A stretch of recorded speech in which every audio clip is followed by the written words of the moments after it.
We live in a fantasy world now. Reality has been destroyed. This is the time that we really need to pay attention. The probabilities are overwhelmingly on gold's side. That is the best environment to see gold increase its value. Welcome to Palisades Gold Radio. I'm your host, Tom Bodrovics. Joining me today is Chris Irons, host of the Quoth The Raven podcast and author of QTR's Fringe Finance Substack. How are you today, Chris? I'm great, Tom. Before we get started, I owe your listeners an enormous apology for the last discussion that we had where the audio quality was absolutely terrible on my part. And I wish I had a good excuse other than I was at the beach and I was being lazy, but that was pretty much the case. I was walking on my way to go surfing that day and I had my phone out in the wind. And, I owe everybody an apology because the audio turned out terribly. And I have too much respect for your show, too much reverence for the content that you constantly talk about and cover that nobody else does. And I have too much respect for your listeners. So I really apologize for that. And I just want everybody to know that that was my fault. That was not Palisades Gold Radio's fault. But now I'm inside and I'm fully caffeinated and I'm talking into an expensive microphone. So, but I just want to get that housekeeping out of the way and just let you also know that I'm very sorry. Well, I appreciate that, Chris. And, the respect is mutual. And there's a lot of research that shows that there's some great ideas that come to you while you're walking. So maybe the sacrifice in audio quality was worth it considering some of the ideas that we talked about last time. Even if I have to feel like Jeff Spicoli, apologizing at Fast Times for, class was today, dude, I'm going surfing, man. I'll just do the interview while I'm walking through the fucking 55 mile an hour winds. No problem. Well, Chris, we've got a lot to talk about today for really newsworthy happenings since the last time we spoke. And I appreciate you coming on to give us your take on this. So why don't we start with a couple of happenings from around China? There's a lot to talk about here. And of course, You wrote last week that China has been spying on the Fed. So how do you think this plays into their strategy of trying to really de-dollarize over the last decade? Well, I didn't write this. I commented on it, but the article in the story was broken by the Wall Street Journal. And the Wall Street Journal was reporting on an investigation that was put forth in Congress, I think by one of the Republican-led subcommittees. And that investigation in Congress was actually based on the findings of an investigation that came out of the Fed, which is kind of funny because after all the dust settled here, and it was found that basically China tried to infiltrate the Federal Reserve. They tried to spy on the Fed. They even almost kidnapped a U.S. economist who was overseas. They apparently detained one of our economists and was asking, we're asking him for commentary on the thought process behind our monetary policy decisions before they would let him go. And lo and behold, the story breaks and Jerome Powell's stance on the story apparently is like, hey, everything's fine. We looked into it. There's no problems. The Fed has great security. And, if somebody was trying to, we're happy that our measures worked rigorously. Our rigorous security measures held up and worked. And by the way, it's nothing we should talk about. So let's just sweep it under the rug, which I thought was baffling because the idea of China trying to infiltrate the Federal Reserve just plays into this long-held belief that I have written about and commented on. I mean, I've only been writing on my blog for a year, but it's about as long-held as you can have for the year that I've been writing. This, years-long belief that China wants to challenge the dollar as the global reserve currency, and China seeks to be an economic superpower on the global stage in a way that, I don't think a lot of people can conceive of. And so this all started about, over the last decade with China and Russia starting to de-dollarize, starting to reduce the amount of exposure that they had transacting in US dollars. In the case of Russia, I think they completely dumped all of their dollar-based FX reserves, all of their treasuries. China did not do that, but both countries in the midst of this had also been stockpiling their gold. And so when you look at the idea of Russia invading Ukraine and the sanctions that were supposedly coming from the West that was supposed to deter Russia from what they were doing, which of course turned out to completely backfire and not do anything at all. I mean, Russia said, yeah, go ahead. You want to implement these sanctions? That's fine. We've got oil and we've got gold, and may the best man win. And of course, the ruble made a V-shaped recovery after that, as I think global FX investors started to realize, that's really where the turkey is, where the meat and potatoes of a country's reserves are, from their productive capacity and their access to commodities and their gold reserves, not in their ability to throw $9 trillion on a balance sheet anytime somebody sneezes and the stock market goes down 2%. And so what we have here with Russia invading Ukraine, and then, you have all these sanctions from the West, is China being driven closer to Russia. Russia and the BRIC nations, I wrote about, this is a stunning story from about that, I think that broke in late June that nobody's talking about, that all the BRIC nations have decided and announced publicly that they are going to be starting their own global reserve currency. Just a bit of light news on a Tuesday that got thrown under the rug. But now you have China that's buying Russian oil, as many on your podcast predicted, as I predicted, as guys like Luke Groman predicted, and George Gammon and all these super smart guys, all these people that predicted would happen. China buying strategic Russian oil assets, which of course are selling for a discount, or at least were selling for a discount when the conflict in Ukraine started, which, I mean, those are just wonderful purchases that are going to benefit China for decades to come. You have a recovery in the ruble as Russia seeks to close out their sales of oil in rubles or in gold and not in dollars.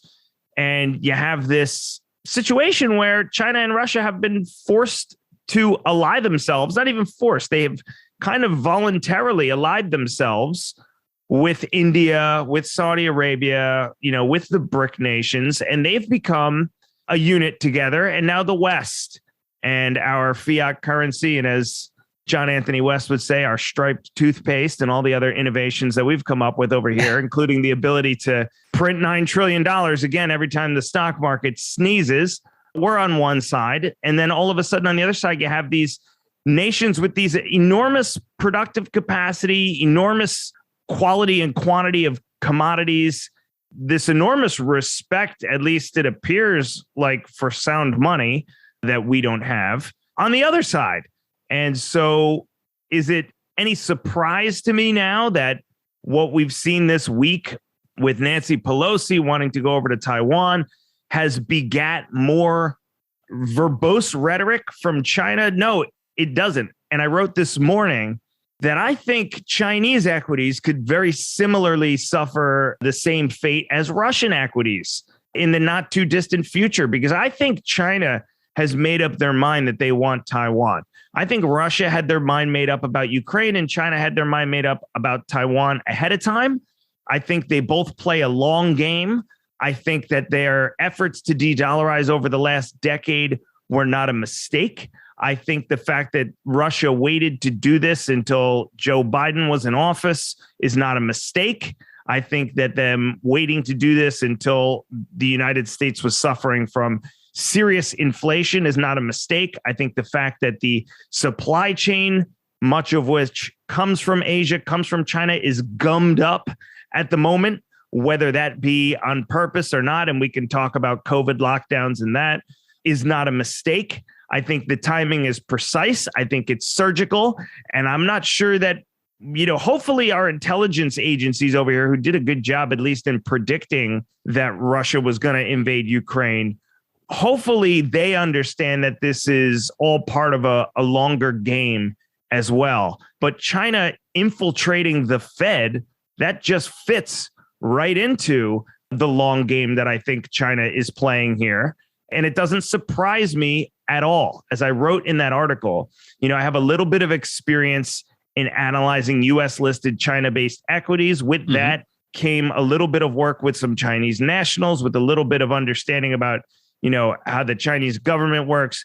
I'm by no means a CIA analyst. I'm by no means an FBI analyst. I'm not an expert, but I think I know slightly more. I have slightly better pulse of the ethos of this country than the average person. And what I can say is the idea that these Chinese spies keep kind of popping out of nowhere. Oh, hey, there's a doctor at Harvard that's, sharing secrets with China. Oh, okay. There's Fang. Remember her just banging her way around the old U.S. political spectrum, sleeping with one politician after the other, all the way from local fundraiser all the way up to, sleeping with members of the House in order to gain access to information. There was a guy on the New York Police Department who was found out to be a Chinese spy. And now we have reports that China was trying to infiltrate the Fed. China plays a long, slow game when it comes to this type of espionage. They're very good at it. And Chinese spies are probably in lots of places that we don't even think about, know about, and certainly haven't been publicized yet. And so the point, to put a bow on this first of many long-winded diarrhea of the mouth style points that I'll be making, the point is that I don't think any of this stuff is a coincidence, and it needs to be looked at collectively together amidst all the other geopolitical news instead of being brushed under the rug. And I just want to read to you and to your listeners what Jerome Powell said about this when it broke. Even more stunning is that despite the fact that the congressional investigation's findings were helped along by, quote, a separate internal Fed investigation conducted by the central bank in 2015, the Fed doesn't seem like it wants to acknowledge that China is even a threat. The Fed provided its findings to Congress in 2020, Tom, but now appears to be recanting their findings, disputing, quote, many results of the inquiry, quote, and even now mysteriously saying, I like this one, it, quote, cannot locate some of the investigative materials, quote, from years past. And I just don't believe that. I don't buy it. And I don't think anybody is taking it as seriously as it needs to be.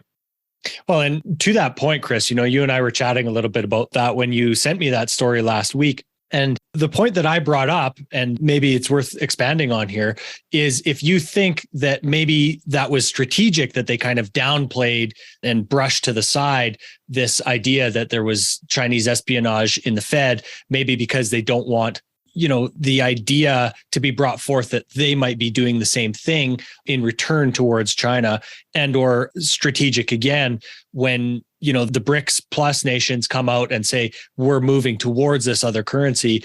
Is it not strategic to just kind of ignore those things? It might be, right? We might be trying to do the same thing. We might be trying to infiltrate, China's central bank with double agents and spies. And maybe it is them just playing it down because either we're doing the same thing or because they just think it's bad PR to come out and say, hey, we handed over the fucking Excel spreadsheets to somebody that shouldn't have had them. Maybe that's what it is. But I've seen enough over the last 10 years, Tom, for me to also consider that maybe they just don't think it's a threat.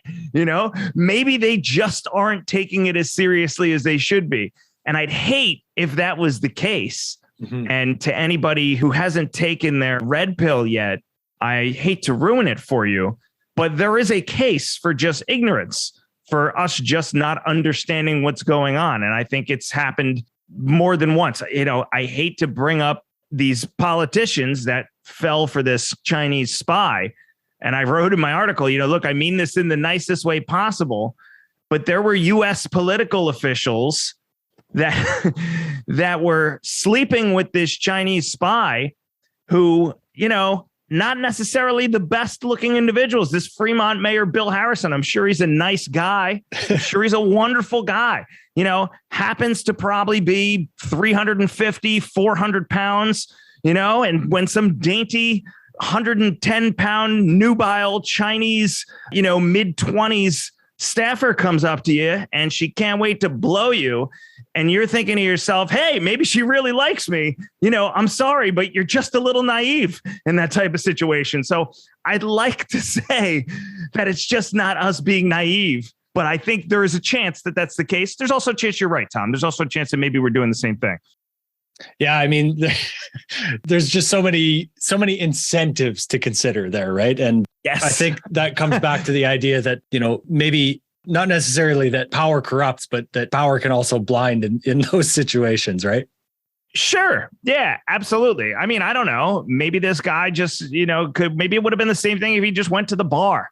Look, everybody's gone to the bar and seen a man or a woman talking to a woman or a man who, maybe they're talking to them just because they need to stand next to them because they want to get a drink. They're not really interested in them, but the other person's drunk, and they're thinking of themselves, wow, like she picked this spot here at the bar to get her Bud Light just so she could be next to me. And it's like, you are not what she's looking for. Sorry. People tell themselves all kinds of narratives all the time. So I don't know if it has anything to do with the fact that these people were politicians, but yeah, certainly I think people do become a little drunk with power, with the minimum amount of power here. I mean, this guy was the Fremont mayor. He wasn't the fucking Secretary of State, right? But who knows? Well, Chris, you bring up an interesting point, and that's about kind of lying to yourself. And of course, we saw last week the White House redefine the definition of recession. So I think that's a perfect transition. We've seen 2 negative GDP prints here in a row.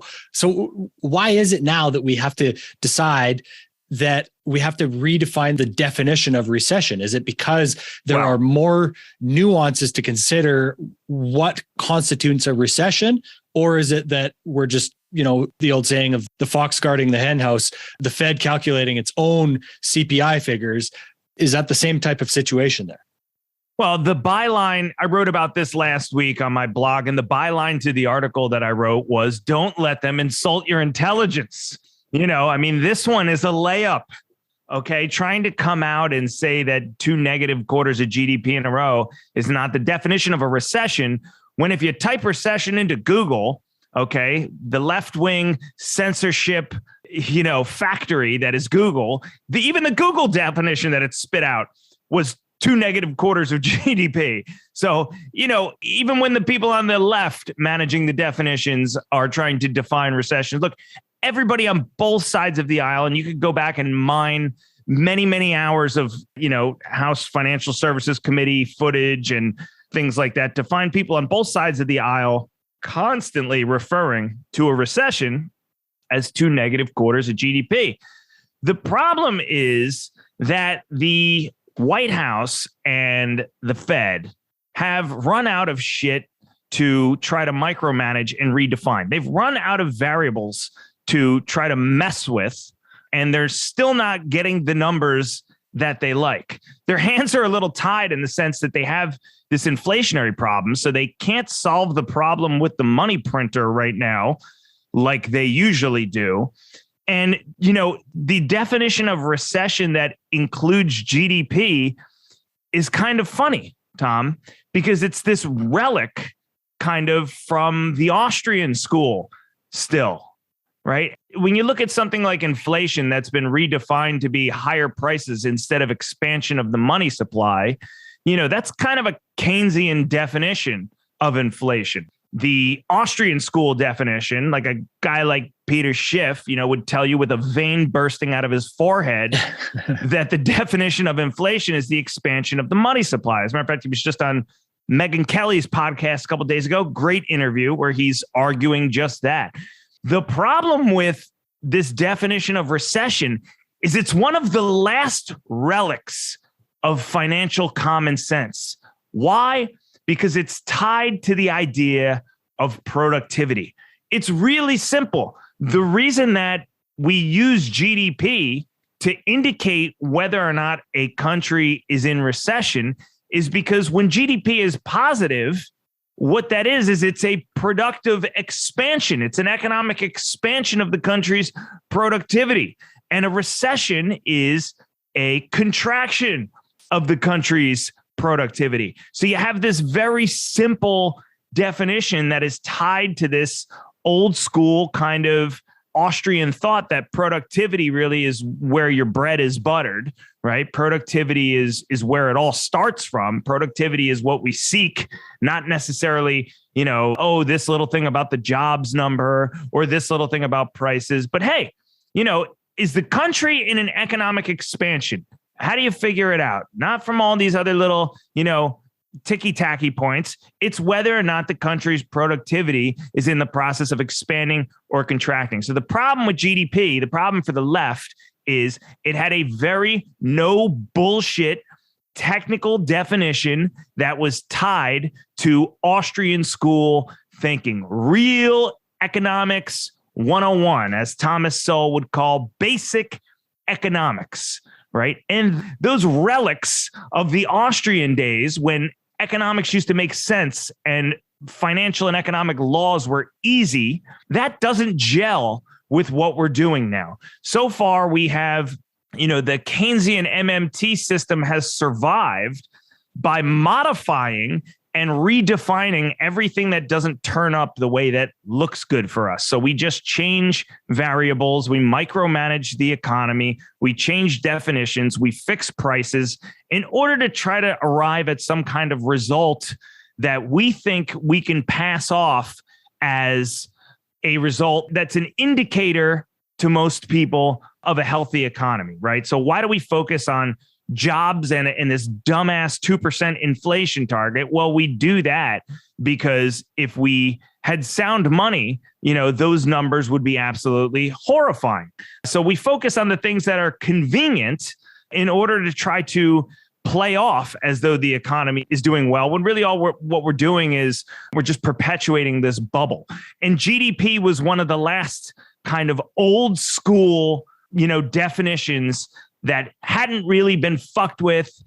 Peter Schiff said on this interview he was doing, I've been in the industry for 40 years or 50 years. And he said, recession has never been defined other than the definition of 2 quarters of negative GDP. So it's not a partisan thing. This was widely accepted by everybody, but things are going so terribly for the Biden administration, and the economy has really locked up in kind of a blue screen of death here over the last 6 months. Now, granted, these dumbasses are doing everything wrong, like with oil. Okay, we're trying to fix the price of oil to try to bring more supply online. They're doing everything wrong. They have to go through all the wrong answers before they arrive at any decent ones. But this was one of the last quick fixes for them. We'll just come out and we'll put Yellen out there. Okay, that is not the definition of recession, she said, just like that. That is not the definition of a recession. That's not the technical definition of a recession. She has to know somewhere in the back of her head, I'm lying. I'm just, this is a woman who probably is on record. She's probably on the congressional record 450 times defining recession as 2 negative quarters of GDP, but she's trying to further the party's line in this idea that we're not in recession when the country's productive capacity is in collapse is just stupid. And then these people come back, Tom, and they try to, I don't have it in front of me, but the definition they offered up in lieu of 2 quarters of negative GDP is, in fact, a recession is just a slowdown in economic activity. And it's like, dumbass, like, what do you think that is? What do you think 2 negative quarters of GDP is? An acceleration in economic activity? So no matter how you define it, the country's in recession. It may be a quick recession, maybe a recession that, ends in a quarter or 2, which would be great for them. I'm not sure that it will. But to pretend like it's not happening is bizarre. It's an insult to everybody's intelligence. I think it's sad. And it is defiling the corpse of the last few molecules of common sense and Austrian school economics left in our system. It's sad. It could also be dangerous, though, could it not? If we're not worried about recession and people, don't, maybe people that aren't aware of the things you and I are, but they hear recession might be coming. Okay, maybe I should be saving some money instead of spending this. Could that maybe exacerbate the next financial crisis by changing all these definitions and ignoring just sweeping the problem under the rug? That's a great point. I just wrote an article like 2 days ago called "Lying About the Economy Will Only Make the Coming Crash Worse." And the point of the article is, look, if you think that this hike in rates that we've had here, I mean, here's a fun fact for you. When the market took a shit in December of 2018, when Steve Mnuchin had to, quote, call the banks. Remember that? Heading into Christmas of 2018, he was going to call the banks. Nobody knew really what that was going to do. But I remember he dutifully reported, hey, I called the banks and they say that they have plenty of assets. It's like, okay, what does any of this have to do with the stock market crashing? But Steve Mnuchin had to call the banks. And the reason the market wound up crashing in December in 2018 is because 3 years of rate hikes had finally caught up to the amount of debt that we had outstanding. So I think in December 2018, we were at 2.25%, Tom, which is right where we are now. Except instead of getting there in 5 months, like we've done here this year, they got there over the course of 3 years. So it was a very slow process in which every quarter basis point hike had time to kind of reverberate its way through the economy, take hold. And of course, everybody knows what happens when rate hikes. The cost of servicing debt goes up. People have less discretionary income. A deleveraging cycle starts to happen, where, like you said, people start to save a little bit more. People start to look for the bargains, and you get a slowdown in economic activity. That had 3 years to happen.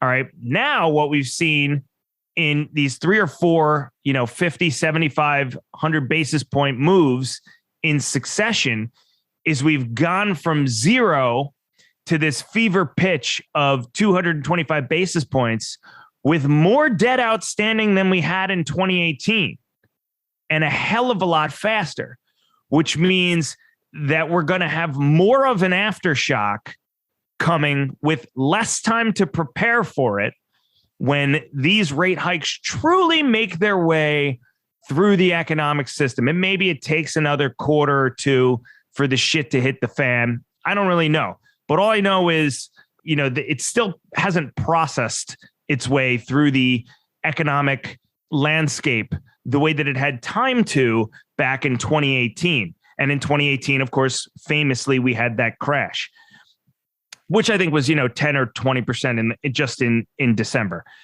The point of the article I'm writing, or that I wrote, was that this is going to hit a lot quicker and with a lot less warning when these 2.25% start to reverberate through the economic landscape now, and those aftershocks start to happen. We're going to get the results of them in a much more surprising, much quicker fashion than we did heading into 2018. And there's a lot more debt outstanding, Tom. So the consequences, there's an argument. A lot of people think, hey, we're on the cusp of a pivot. Things are going to get better. But there's also an argument that really we're going to see a shock here to the credit markets that we still haven't seen yet. Everybody's kind of written off this concern about shock to the credit markets that was talked about when the Fed started hiking rates, but nobody's really talking about it anymore. I guess because the stock market has kind of consolidated a little bit. But there is still going to be a shock in the credit markets here, in my opinion. And coming out and telling people that everything is fine and that we're not in recession when we are, all that is going to do is make it worse. It's going to make a bad situation, which will be, 3 years worth of rate hikes, all taking place within less than 2 quarters and all catching up to us at once. It's going to make that bad situation worse. And what I wrote was, when you tell everybody that everything's okay, despite the negative GDP prints, I mean, hopefully most people out there get it, that we're entering an economic slowdown. We're already in one. We're in recession. But when you tell people everything's okay, the American public is really going to be surprised when everybody capitulates and this deleveraging starts to happen, right? And I wrote that the veracity and the intensity with which the American public starts to panic once the economic screws get tighter is going to be a direct result of how the current administration is calibrating their expectations for the economy going forward. So, I wrote that telling the public that we're not in a recession, it's not Keynesian economics. It's just Keynesian lying. It's Keynesian doublespeak. And in terms of calibrating the expectation of investors to the market going forward, I think it is an egregious sin because it's going to serve to shock people quicker and further than if we had started kind of leading on now. Hey, we're in a small recession, right? So you'd have that many more American families, Tom, saying, all right, well, maybe we need to tighten the belts here a little bit, batten down the hatches a little bit. No, he's saying full speed ahead. And meanwhile, we've already crashed into the fucking iceberg, right? And he's still saying, full throttle, right? That's not an iceberg. Yeah. It doesn't fit my definition of iceberg. Yeah, exactly. The Titanic has fucking hit the iceberg. The plane has crashed into the side of the mountain, like he says in The Big Lebowski. And we're still telling people everything's okay. So it is really going to shock the shit out of people when the credit markets start to lock up a little bit. And that's, aside from insulting everybody's intelligence by lying, and aside from defiling Econ 101 and the basics of economics, both of which are terrible, this is going to make things even worse. But doing what we always do, Tom, which is taking the chicken shit route out, with the Fed and whatever the administration, left or right, always does. They don't want to take the medicine. They don't want to level with people. They want to take the chicken shit way out, which buys them a little bit of time and then makes things worse when reality eventually sets in. Well, Chris, there's so much emphasis on the Fed, and this is something that I wanted to kind of get your opinion on. We saw the last 75 basis point rate hike from the Fed last week, and it almost seemed like that was good news to the markets as they pretty much all rallied. So do you think that in some ways the markets are just tired of bad news and their sentiment is changing despite the hawkishness from the Fed, quote unquote, continuing here? Yeah, well, I think a lot of it's perception, right? You do have some, exhaustion, people that are just simply tired of the market moving lower. And so they're looking for any reason to go out and buy stocks. You call these bear market rallies. They happened in 2008. They happened in, preceding and during every recession we've ever had. And I think on the 75 basis point move, the reason that the market rallied was one, the market got what it was expecting. So just the fact that there was no surprise, that it wasn't 74 and it wasn't 76, Tom, that it met expectations, no matter what it is. Anytime any piece of macroeconomic data meets expectations in the Keynesian system we're in, where the market only goes up, that always goes down as a net positive. So the market will rally, even if it's, guess the number of Doritos in the bag that Jerome Powell brought with his lunch today. Consensus estimates are calling for 72 Doritos. We found 72 Doritos. Great. Fucking market rallies. It doesn't even matter what the data point is, right? So I think the market rallied a little bit on that. Like, hey, we guessed right. It was 75 and the Fed hasn't done anything crazy. Also, too, I wrote a couple weeks ago that there's this expectation that the Fed is eventually going to pivot, which I think they will.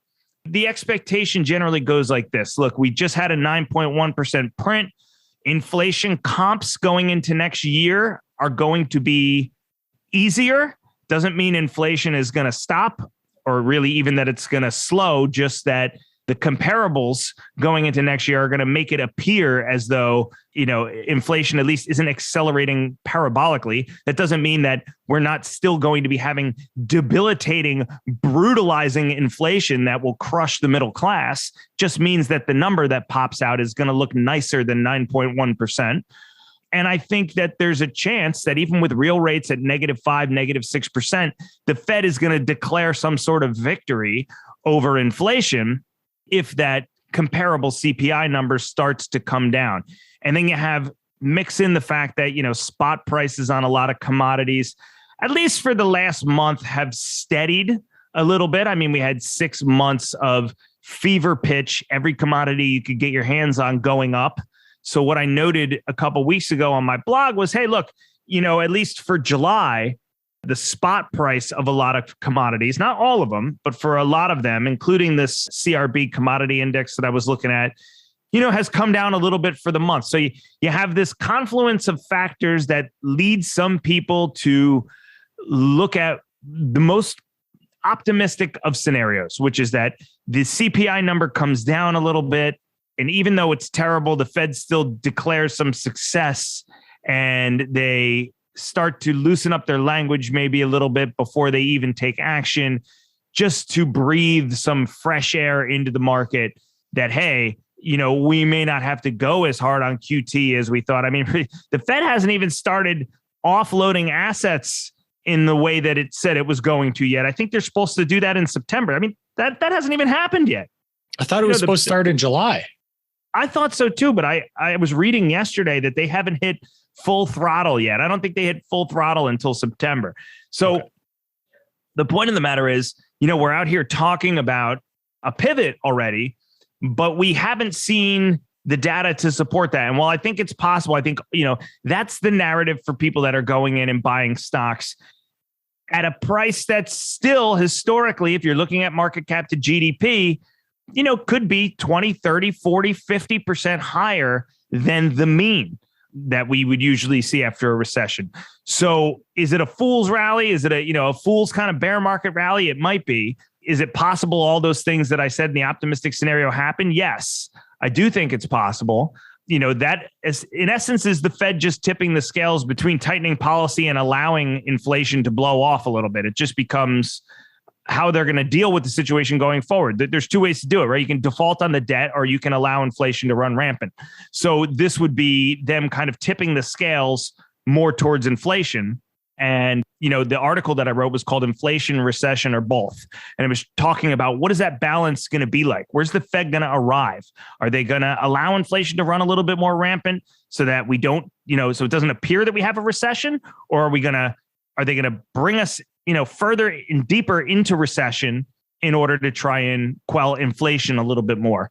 And so the language we've seen out of the Fed over the last week still appears to be that they want to continue to fight inflation. They're still posturing as though the fight against inflation is the number one priority. I don't know what happens after the next print. I don't know what happens if the market crashes another 20, 30, 40% from here.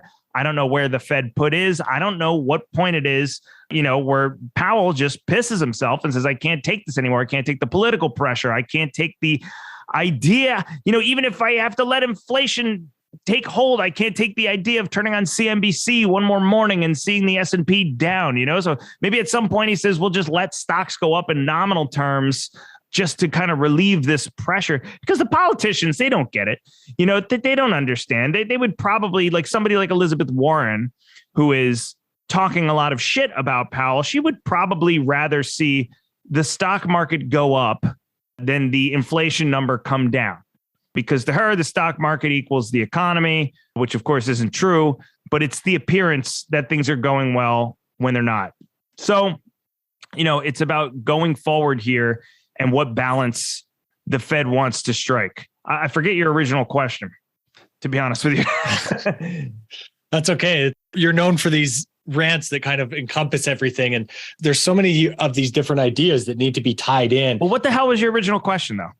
Honestly, I can't even remember because I went down further in my notes here. Then I don't feel bad. Well, you were asking about the market. You were asking about why the market was rallying after that 75 basis point hike. So that's why I think the market is rallying. But I think, again, to go back to the point we just made, don't be caught off guard if the credit markets just suddenly seize up one morning when we wake up, when nobody's expecting it. Because I think, the train wreck that has already happened is catching up to us now. We're just waiting for it to show up in the market. So don't be fooled in thinking that this little pop up in the market here based on this, I guess you would call it optimistic narrative, wherein inflation still runs bananas. Don't be fooled into thinking that everything's fine, because it isn't. Mm-hmm. Well, Chris, the thing that I wanted to kind of move on and talk about a little bit is, obviously you and I are both fans of precious metals. That's why most of our listeners are here, right? So, I've been getting some emails or texts and messages here from listeners that have been asking if I have lost faith in the precious metals, considering the price action over the last couple of months here. So how would you answer that question?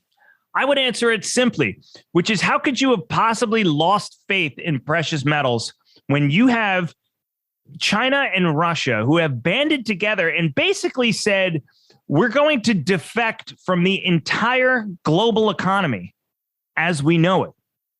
And what we're going to fall back on are our gold reserves. And this is why I've long held that these countries are going to reinstitute some type of gold standard. They're going to back their currency with gold, because if they do something like that, they are just, they're raising the bar in a way that I'm not sure the West, that the EU, that the Fed can react to properly. I mean, if you're China and you want to go out and become a global economic superpower and you have all the productive capacity in the world and you're already in this giant period of volatility now, well, what the hell else is it to just go take Taiwan and say we're back in the digital yuan with gold? End of story.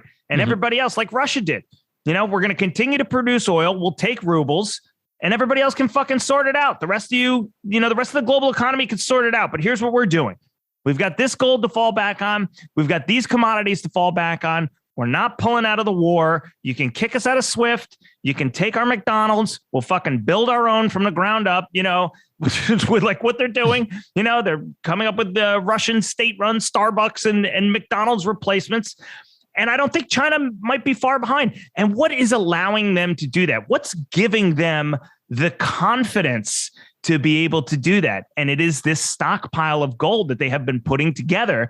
Tom, we've talked about it before, but it is estimated that China has vastly underreported its gold reserves. And so, I talk about this with Andy Schechtman all the time, which is, what if China comes out tomorrow and they say, hey, we actually have 10 times more gold than we ever let on. And by the way, we're backing our currency with it. Have a nice fucking day. That is what would enable them to do that. So from, the ownership of gold, which everybody knows a finite resource. It's been money for thousands of years. It's used in industry. It's got, great productive use. It's all these wonderful properties of gold that have given it 5,000 years of cred, if you will, as a reserve currency. And then really at the end of the day, as the one thing that you want to have, if you want to win the economic game underneath it all, the reason that central banks hold it in reserve. So to anybody that says that this $200 plunge in the price of gold here off highs, or, $300 or $400 off highs here, is a reason to bail out on the metal, I think is insane. I think it's absolutely crazy. And listen, I think that if China does that and Russia does that, either of these countries come out and back their currency one way or the other. Look, Russia's accepting gold for its oil. That's not quite far off from backing its currency with gold. That's pretty close because in essence, they have a petrocurrency. Oil is basically their mainstay, their big flagship national commodity, right? It would be like if China started accepting gold for party favors, that's their that's the extent of their productive capacity. Of course, I'm being hyperbolic, but the point is that that's not far off from backing the currency with gold. So anybody that isn't paying attention to this and thinks that, everybody's just kind of giving up on gold here is crazy.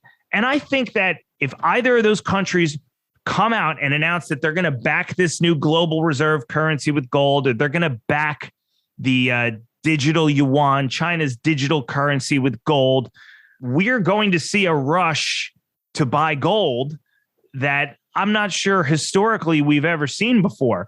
And I also think that if in the US, the Fed pivots, that optimistic case that we're talking about, and I wrote about this the other day. I just said in that same article talking about, hey, is this 9.1% print and actually, a reason to go out and buy stocks?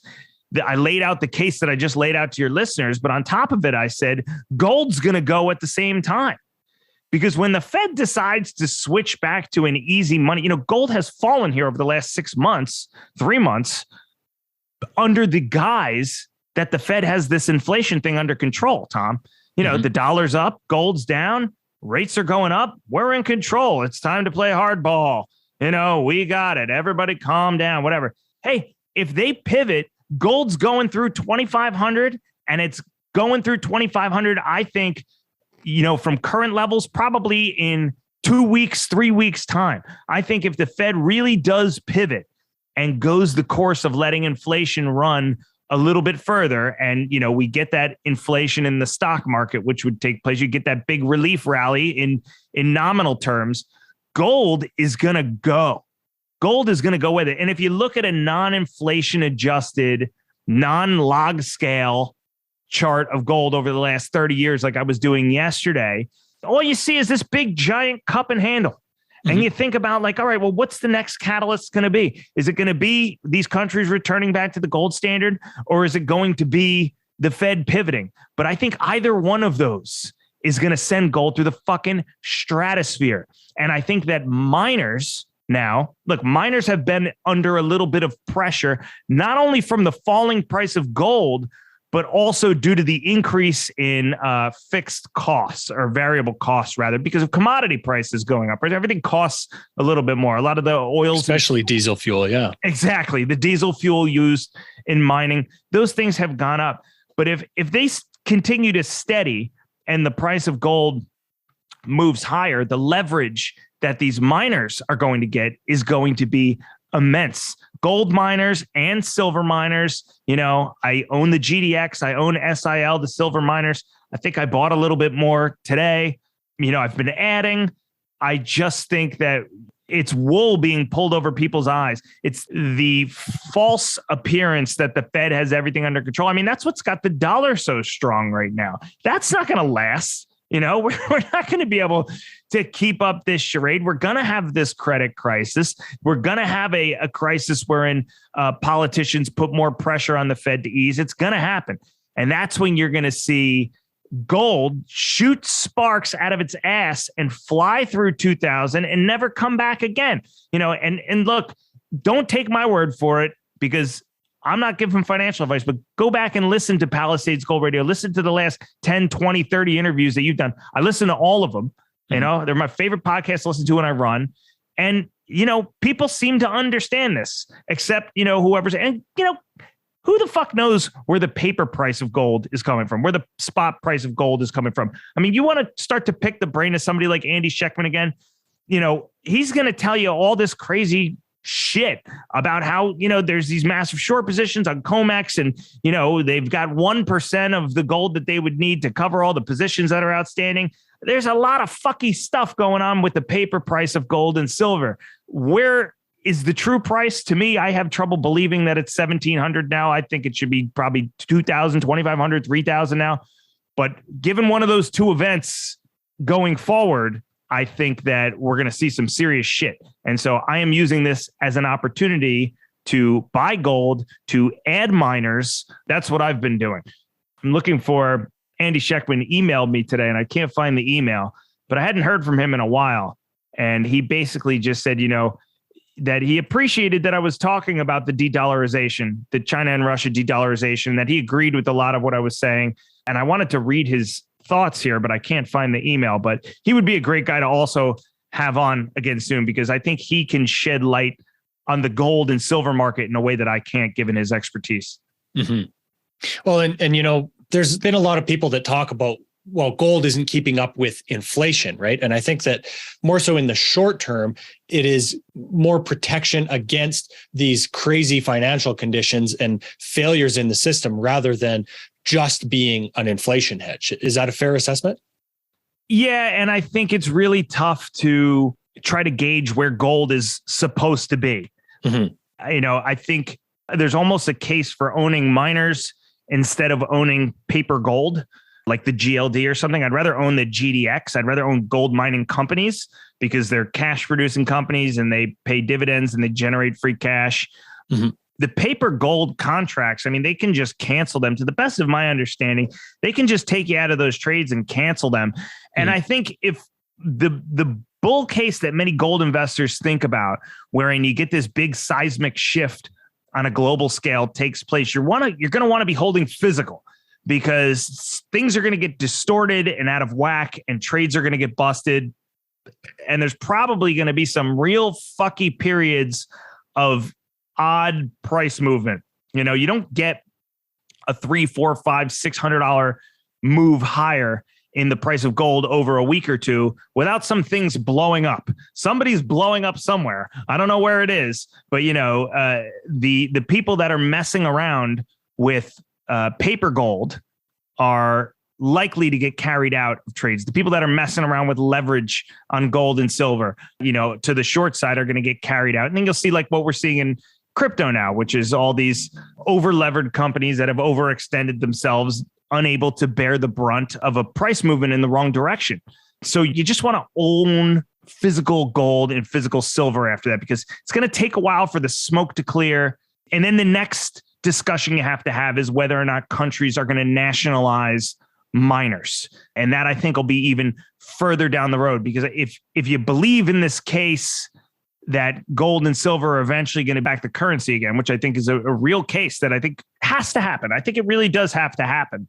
The couple iterations down from that, you have to start thinking about the game theory of, you know, the governments are going to want to nationalize the miners because they're going to say it's in the best interest of their respective countries, because that's, you know, they're doing it to protect the country's currency. And so, you know, when you get your 4, 5, 6x in the gold miners, which I think is definitely possible, your 4, 5, 6x in the silver miners, which I think could also happen down the road. I think there will be a point where you're going to have to start to think about, you know, all right, well, I got to take this off and think about, you know, just change my exposure around, maybe go to physical if you can, you know, they could say, hey, we're going to take your physical, but, you know, they can't take where they don't know where it's buried, you know, and they can't take what they don't know that you don't have. Mm-hmm. And so that's catastrophic post-apocalyptic scenarios down the road. But I think we're closer to that one than we've been, Tom, over the last 20, 30 years. I got to tell you. Yeah, and that's fair. And unfortunately, there's all these different ideas that we have to consider, and it's not a bad thing to talk about them and to, you know, put some effort into trying to figure out how to get around them and or figure out contingency plans for those types of scenarios. But, you know, Chris, you touched on the idea of the crypto crash that we've seen here. And you and I spoke about it a little bit last time. And one thing you've talked a lot about on your show was maybe we'll be kind and say the interesting ideas of Alex Mashinsky and how he sees gold as being a yieldless asset, and yet crypto somehow being able to generate a yield. So now that we've seen Celsius file for bankruptcy, do you think there are more risks for the crypto space at this time that are right at the doorstep? Or do you think that for the time being, we're out of the woods? I'm glad you asked, right? Because we talked about this the last time that we talked a little bit.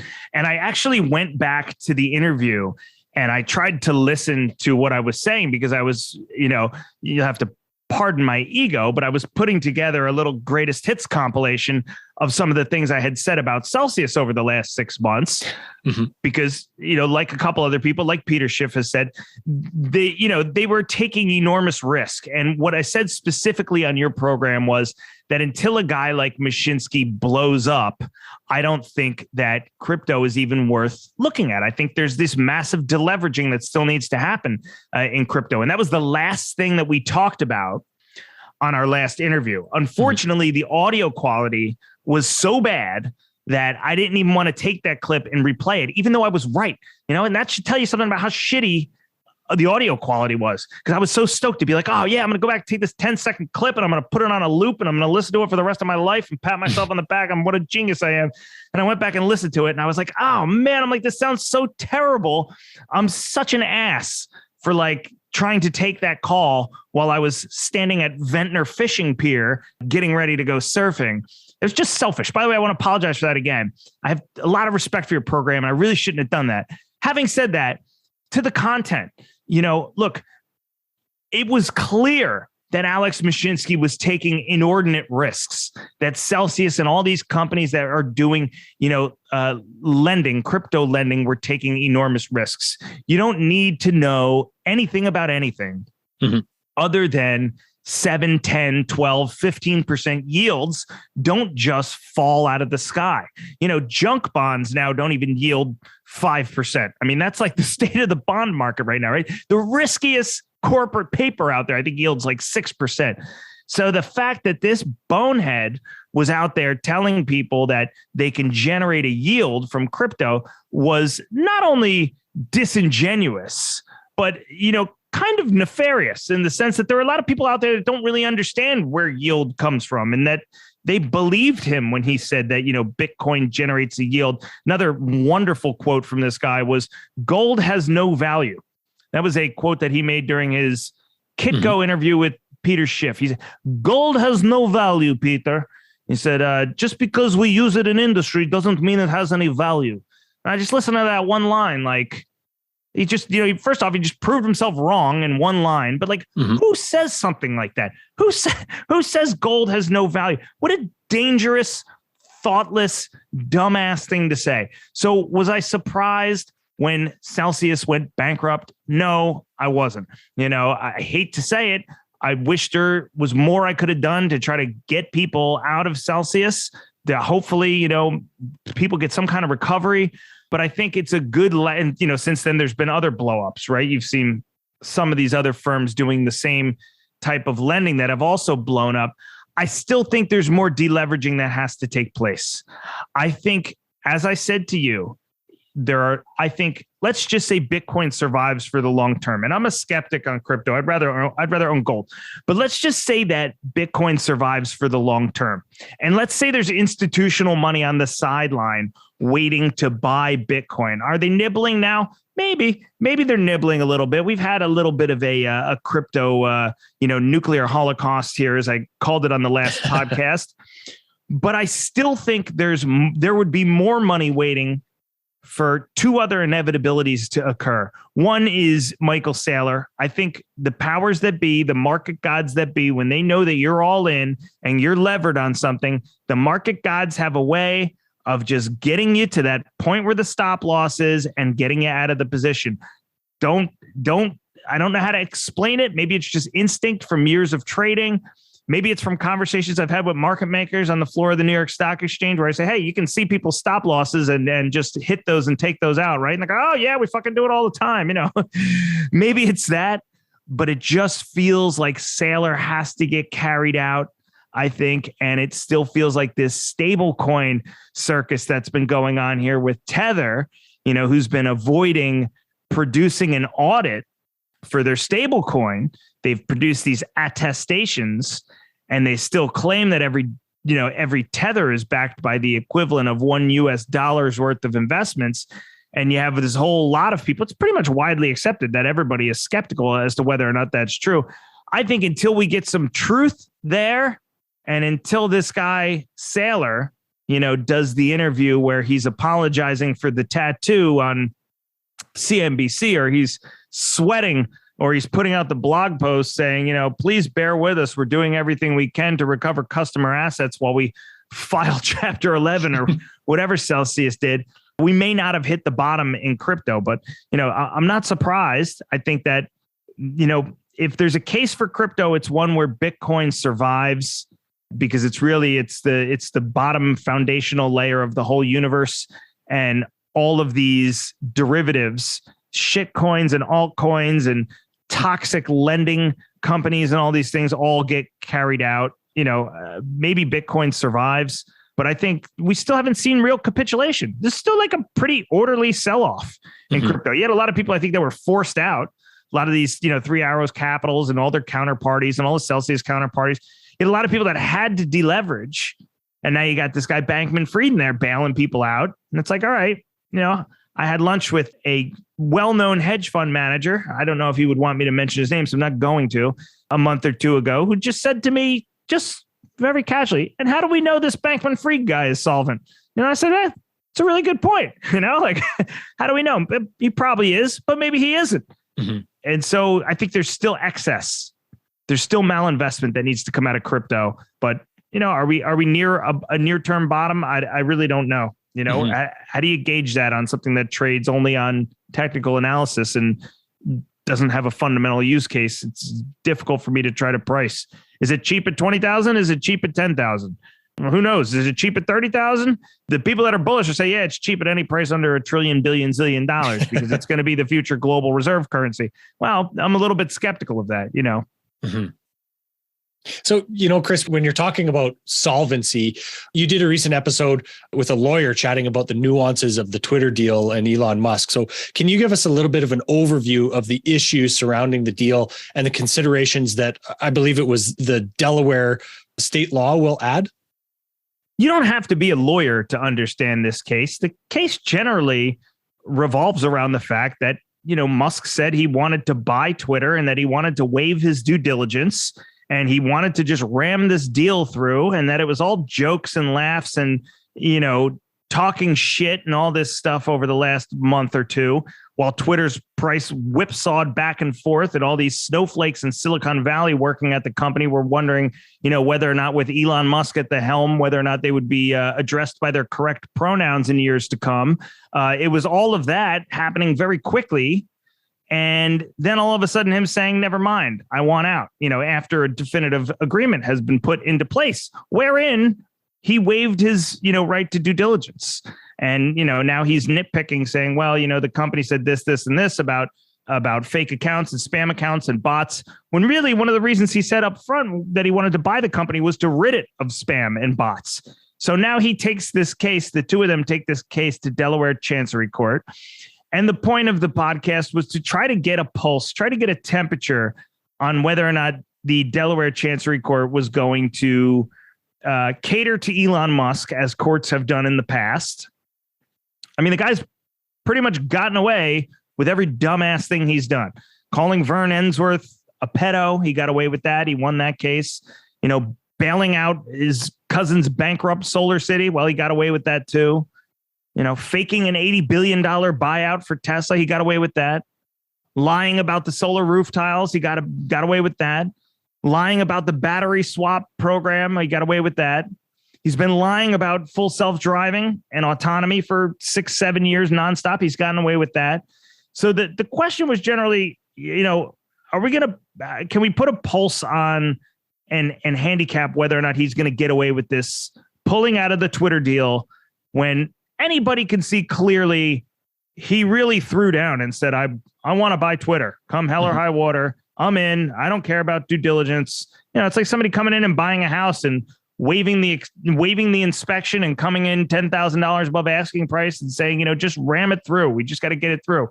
And the point of talking to Montana Skeptic, who is who I was speaking to, who happens to have a JD from a little community college called Yale. I don't know if you've ever heard of it, and was a practicing trial attorney for several decades. The point of talking to him was, trying to handicap whether the Delaware Chancery Court would put up with Elon Musk's bullshit or not. And from the looks of things, at least from this first filing that Musk's legal team had put forth, which was to request that the trial take place in February or March of next year, instead of October of this year, which is what Twitter wants. Twitter's like, look, this is a done deal. We can schedule this for a 5-day trial. Twitter's like, we can get this over with. We could take this to fucking Judge Judy.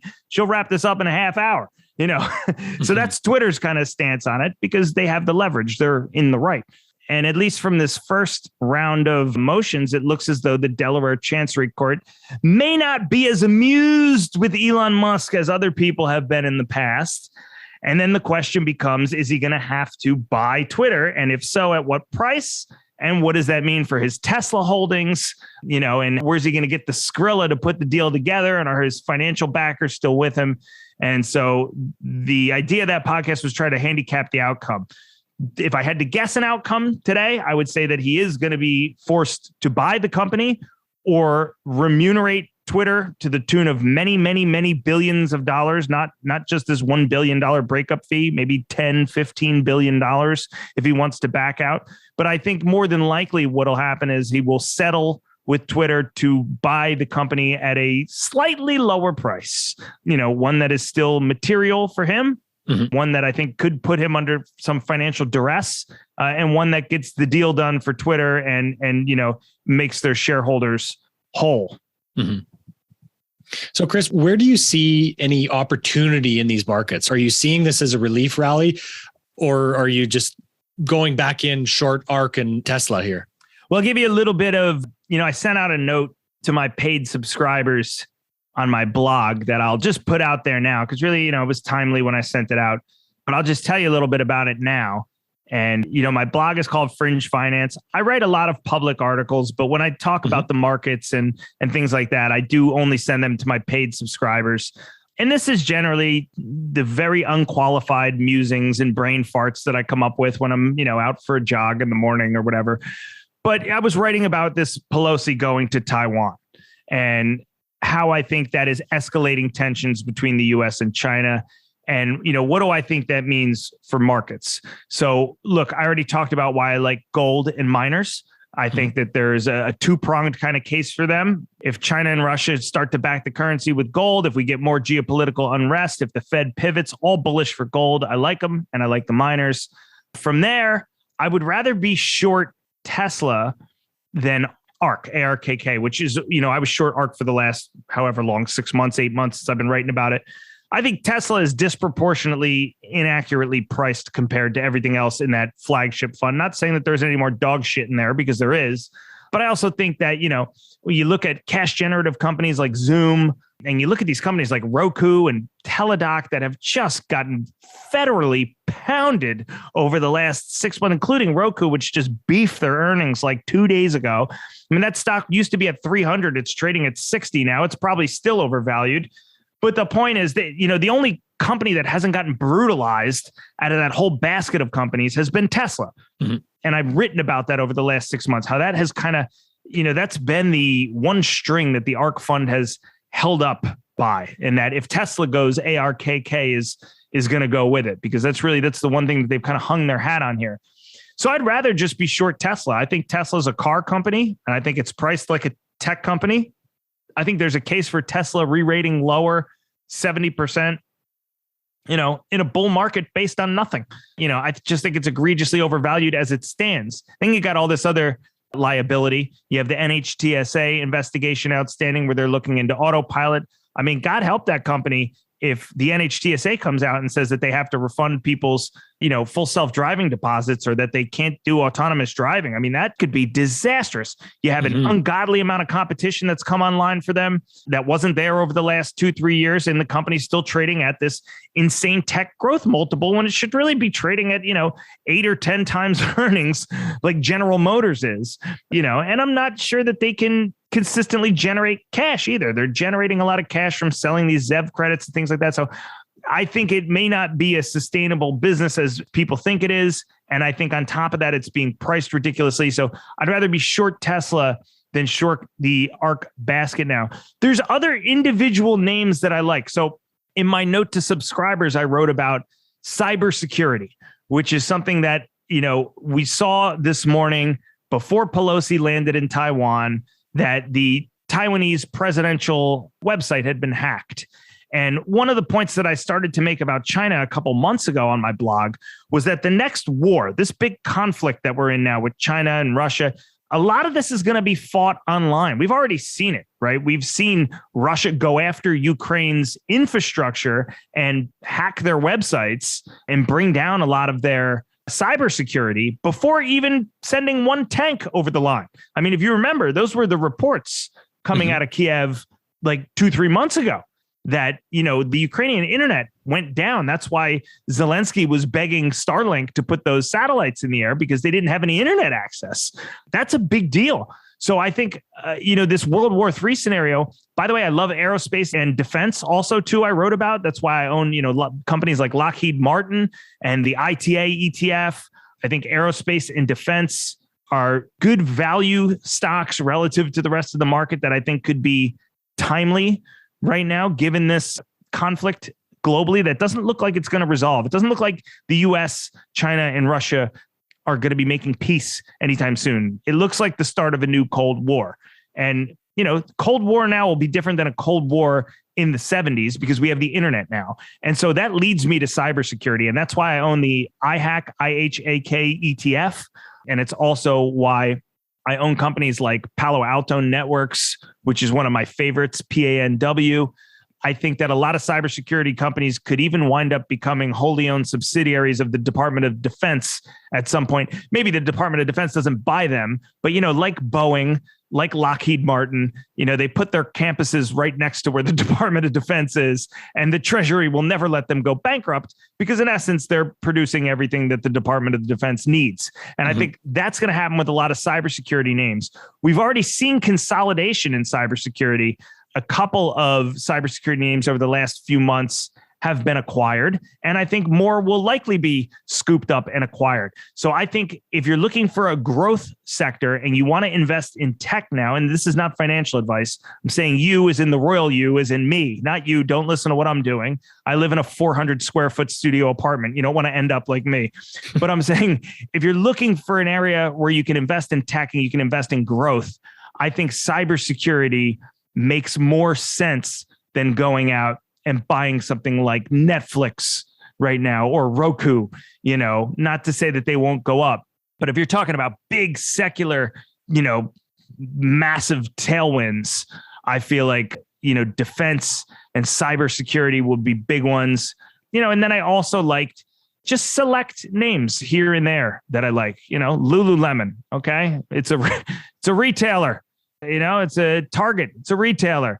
I write about why I like those names, and I write about a bunch of other kind of individual names that I own personally, and my reasoning for owning them, which I guarantee you is more than just saying, hey, the Fed's a rising tide lifting all boats. I have usually very equity specific asymmetric reasoning for owning individual equities that I think can perform even when the market moves lower. But right now, look, if I had to pick sectors other than metals and commodities, and I have to look back on this interview in 20 years and hope that I got something right, I think cybersecurity right now is one I think it's really overlooked. I wrote about it when the conflict started, just basically writing that, this is a wartime sector that people don't even realize is a wartime sector. When the whole thing with Russia and Ukraine started, Lockheed and Northrop Grumman, whatever the fuck their name is, I feel like Joey Diaz. Northrop Grumman, Kalabib, it's going to be Kalabib, needs to fight that Overeem. All these defense names all skyrocketed. And the cybersecurity names, they didn't even catch a bid. And I was like, wow, people don't really realize that these are wartime stocks yet. And that was an article that I wrote about. And I'm kind of sticking by that right now. Yeah, it's an interesting point about them being wartime stocks that wouldn't traditionally be considered such, right? Yeah. I think a Cold War now looks very different than it did in the 70s. And it's not just cybersecurity, Tom. It's not just because it's being fought online, but look at how China and Russia are fighting this now. If you think that they're postured up to go to war with the West, let's just say that that's their internal stance. And I don't know if it is. Maybe they want to make nice tomorrow. But assuming that they're playing the long game and they've decided at some point they want to unseat the U.S. as the dominant global and military and economic superpower, well, it would take more than just military might. It would, in essence, strategically, it would probably take way more economically than it would militarily. Because if our economy collapses, well, there goes our, productive capacity to even produce the things that we would need militarily, right? So it all starts with infrastructure and technology and information technology. And so that's the kind of stuff you have to think about when you breeze through the news. And on page 22, there's an article about, so-and-so, Sergeant Wang in the New York Police Department turned out to be a Chinese spy. And by the way, it's going to be 81 and sunny today and blah, blah, blah, blah, blah. People just breeze by those stories.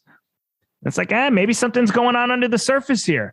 And so, if that's their position, if that's how they're posturing, this next Cold War, if there is one, is going to be fought through technology and it's going to be fought through infrastructure. And that's why, I really like those cybersecurity names. The more I'm talking about it now, just talking to you, the more I'm thinking to myself, shit, yeah, I should probably buy a little bit more. I probably should get some more exposure to it.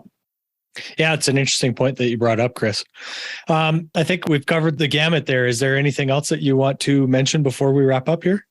I don't think so, but because I'm imagining that we're going to take a break for a few months before we speak again, I did want to do this one today with you because I really did feel terrible about how the last one turned out. And I wanted to, there's a lot of stuff to update on. Yeah, I think we're pretty much good, man. if you take one thing from it, don't be shocked if the credit market sees up. We wake up one morning and these 225 basis points catch up to us.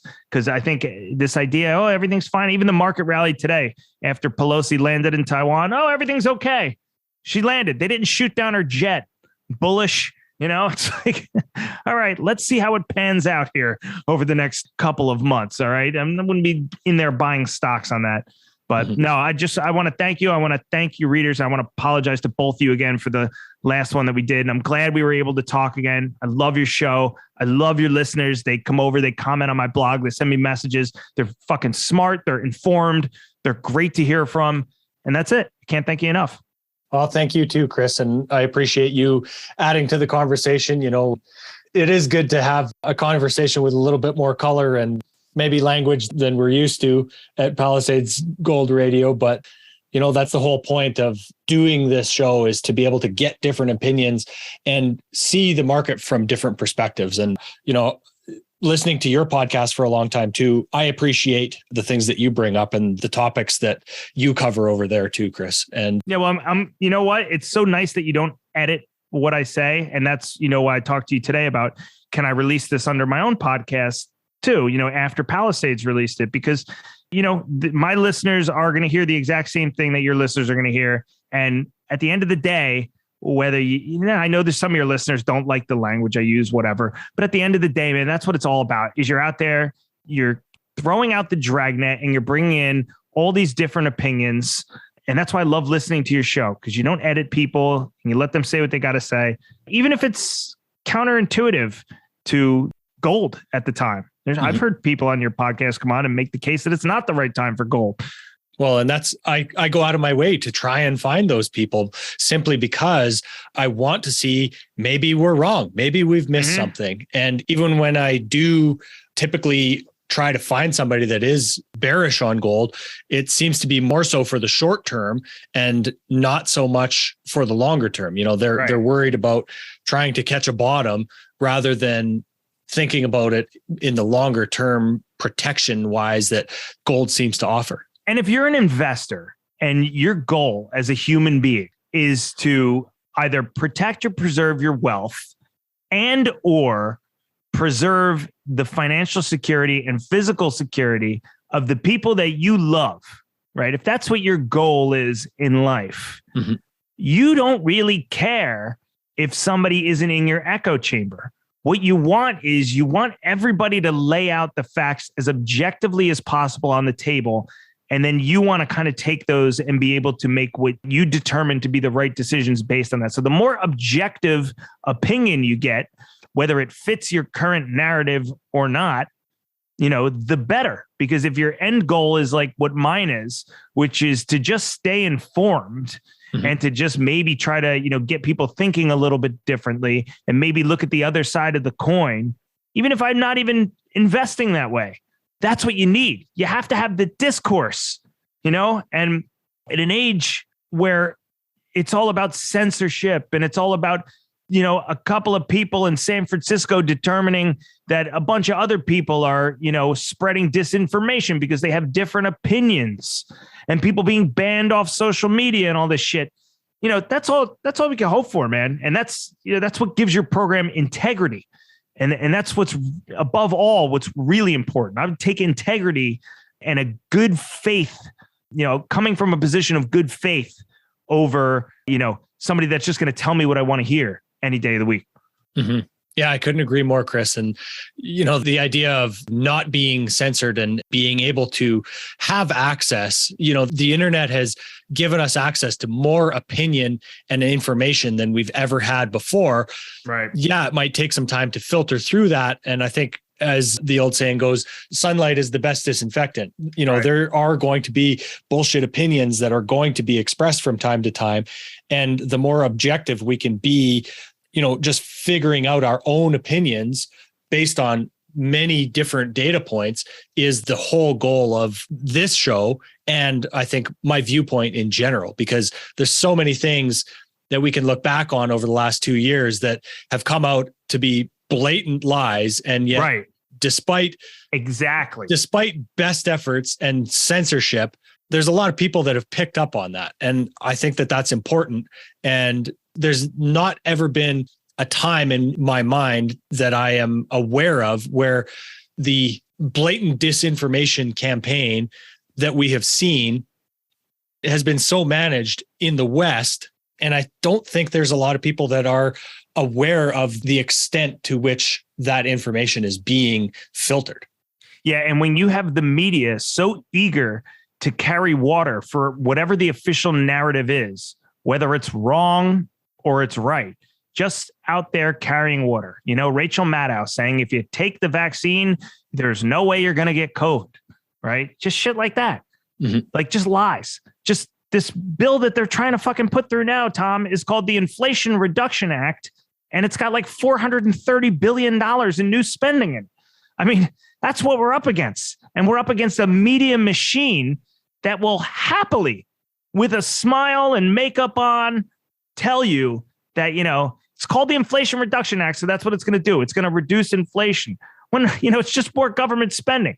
Mm-hmm. So that's why having a counter narrative is so important. Even if it turns out, even if the vaccine is safe and it turns out that, you know, it's doing way more good than harm, you still have to be able to hear the other side of the story. You mm-hmm. still have to, you know, when you did that interview with the guy from Russia, Peter, I think his name was, mm-hmm. like 3 months back, 4 or 5 months back, when the whole after Luke. Yeah. Yeah. When the Russia-Ukraine conflict started. And I remember, hey, I was up by Lake Ontario. I was on vacation. I went for a run that morning. Okay. I was running for about an hour and a half. I listened to that entire interview. I turned it on the second I left, and I listened to the whole thing without stopping. And when I got back from that run, I immediately started to draft an article about, hey, like, here's what the other side of this whole anti-Russia, pro-Ukraine argument looks like. Not because I was, you know, pro-Russia and anti-Ukraine, but because I heard perspective from that guy that I had never heard. I hadn't heard of it. Sure as hell didn't hear it from the media, you know, but just to hear that guy say, oh, here's why we did it. And, you know, most people here support Putin and, you know, this, that, and the other, and to talk about, you know, financially, what the impact has been on him. Somebody in Russia, what do these sanctions do to the average citizen in Russia? That kind of information is crucial. And like, it rounds out what for me at the time was a one-sided picture. And so that kind of stuff is so important. And even if it's, look, even if the hand of God comes down tomorrow and objectively says that, you know, Russia's doing the wrong thing and Ukraine is doing the right thing, that's fine. But it still doesn't mean that we shouldn't hear from the other side of the argument. And that's what's so important. And I thought that interview was just fantastic. And it really did. It changed how I thought, you know, it changed the balance of how I thought about the entire conflict from day one. And so that's what makes you a great resource, man. Well, I appreciate that, Chris. And it really did that for me too. And, you know, I think the quote unquote truth is difficult to find. That being said, we need to be able to hold two very different ideas in our heads at the same time, right, and evaluate them. And sometimes we need time to figure out, you know, what the actual truth is or what ends up being right. And just because you've had one side reported on ad nauseum doesn't make that the objective truth, right? Yeah. And often too, like when you talk about the situation with the global reserve currency and China and Russia aligning themselves with each other, and then this last decade of them de-dollarizing before this happening, you know, at some point you kind of have to let the breadcrumbs of objective evidence and facts lead you to a conclusion. And when that conclusion stands at odds with the narrative being pushed by the machine, you know, it makes it that much harder. You need that much more constitution, meaning personal kind of wherewithal to kind of arrive at those points. But oftentimes, you know, Occam's razor applies. And if you go with the simplest solution and the most likely solution based on the objective evidence, you're going to kind of wind up figuring out who benefits and what their intentions are a lot quicker than, you know, because look, if you let the media or the government try to figure it out, whether it's the right wing or the left wing, it doesn't even matter. There's going to be a lot of wasted time. There's going to be a lot of wasted resources. You're going to arrive at a lot of wrong conclusions before you ever, if ever, get to the right one. I mean, who knows how we're going to look back on something like the pandemic 20 years from now, Tom? Who knows? I mean, we may look at it like we did a great job dealing with it, or we may look at it like this was one of the biggest, fuck ups in terms of how we dealt with something ever in human history, or it could land anywhere in between. But the point is, if you want to be a good investor, if you want to do what's right for your family, if you want to protect your personal security, your personal wealth, if you want to be able to contribute to your community, if you want to, be a person that helps those around you, arriving at those types of conclusions ahead of everybody else becomes a great resource. And you can only do that when you have access to the data, right? It was like coming into COVID. So many people wrote me, oh, you were one of the only people that say, COVID was going to be a big deal before it became a big deal. And what am I? Am I some fucking huge brained MIT game theorist? No, like I drink beer and whiskey all the time. I'm the guy that 20 years ago was smashing beer cans on my head. All right, 20 minutes ago, maybe. But the point is, I just kept looking at it every day. Oh, the case numbers are going up. Oh, it's the holidays. People are flying all over the world. You don't need to be a fucking profiler to put 2 and 2 together there. And so that's why I've just always been such an advocate for get all the data on the table and then just trust your instincts, trust yourself. You're smarter than 95% of the people out there. Everybody is. There are people that listen to a podcast like this, and that's why when we talk about the Fed earlier and the China spy at the Fed, that's why I said there's actually a case for them just being incompetent and saying, it's no big deal. It's like with the Fed, people say, oh, the Fed's so nefarious, widening the inequality gap and this, that, and the other. I said, yeah, but maybe they think they're doing the right thing, Yeah. Well, and to kind of tie some of that up with a bow too, Chris, I think that skill is something that you have to develop over time. It's not everybody has the ability to just analyze abstract pieces of information from all over the world and put it all together, right? It's not an easy thing to do. Number one. Number two, it takes time to develop that skill. And once you do, I think that, as you say, that makes you an asset to your community and to those around you. That begins to make people in some ways trust you, or at least listen to you when you're the one sounding the alarm about, there's some weird virus in China that it's probably going to be a big deal here. I remember I was looking through my phone a couple of days ago and I found screenshots about data like that coming out of China in November of 2019, thinking, this is probably going to be a major thing for the world. And, lo and behold, here we are 2.5 years later. So and a big part of it is being able to take that deep breath and trust yourself. It's having that first aha moment to say, my analysis is just as good as the guy who's on CNBC, the guy who's on stage. I mean, all you got to do is watch financial media. It's just people getting it wrong all day, every day.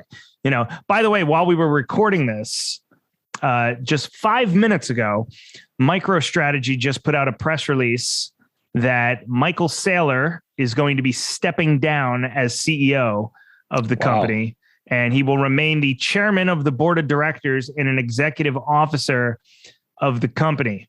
And I'll read a second here from the press release. We're breaking some news, even though the podcast probably won't go out for a day or two. But Saylor has served as CEO since 1989.